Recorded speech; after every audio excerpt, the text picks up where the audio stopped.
পরম প্রেমময় শ্রী শ্রী ঠাকুর আমার পরমারাধ্যা জগজ্জননী শ্রী শ্রী বড়মা, পরম পূজ্যপাদ শ্রী শ্রী বরদা, পরম পূজ্যপাদ শ্রী শ্রী আচার্য দেবের শ্রীচরণে আমার শতকোটি প্রণাম।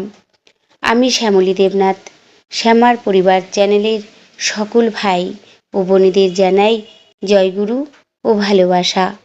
আমি শুরু করছি ইষ্ট প্রসঙ্গ আলোচনা।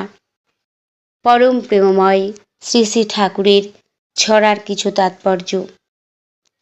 পেটের ছিলেই থাকেই নেশা, স্বামীর প্রীতির সুরে, অন্যেতে যার ভালোবাসা, রয় ছিলে তার দূরে।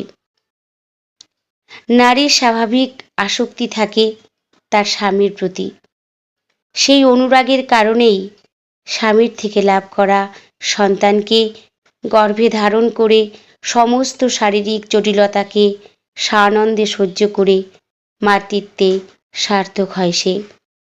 এইভাবে সেই পতিপ্রেমী আর এক পরিবর্ধিত রূপ নিয়ে সন্তান স্নেহে পরিণত হয়।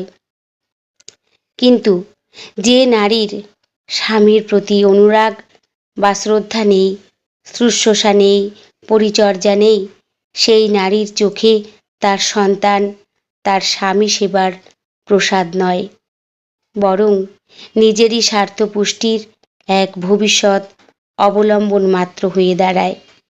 সেই ক্ষেত্রে সন্তানের প্রতি তার আসক্তি লোভ পরামিষ্ট, প্রেম সঞ্জাত নয়, কিন্তু প্রকৃতির বিধি অলক্ষ্যে ক্রিয়াশীল।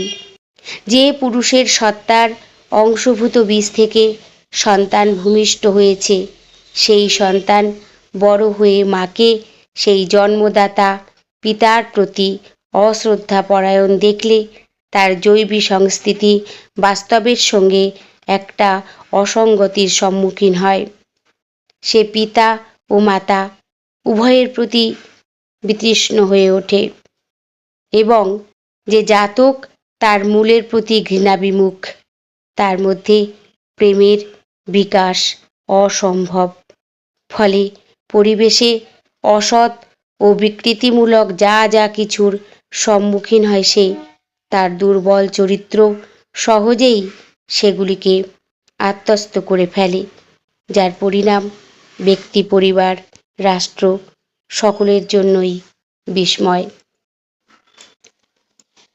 সংসারে কারো পরিচয়ের মুখ্য ভূমিকা গ্রহণ করে তার মাতৃরূপ, কারো বা মুখ্য ভূমিকা নেয় বধূরূপ।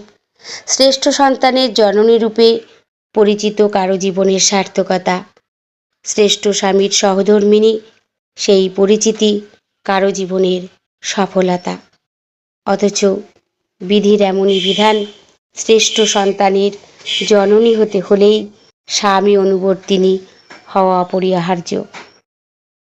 সকলেই ভালো থাকবেন, সুস্থ থাকবেন। পরম দয়ালের শ্রী রাতুল রাঙা চরণে আমি সকলের জন্য মঙ্গল প্রার্থনা করি। জয় গুরু, বন্দে পুরুষোত্তমম।